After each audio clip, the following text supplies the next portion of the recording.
This is our homemade rescue boat.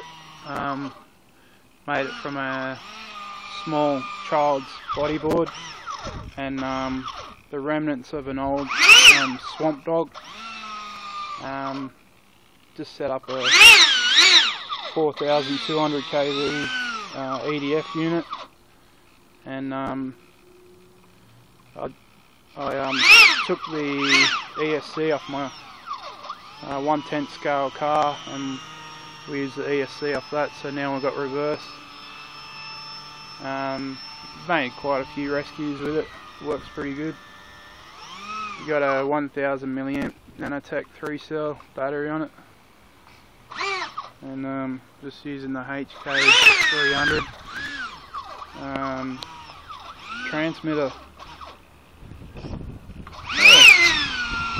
Reverse is a bit violent, but it's got enough power to get out of trouble. Anyway, that's our rescue boat.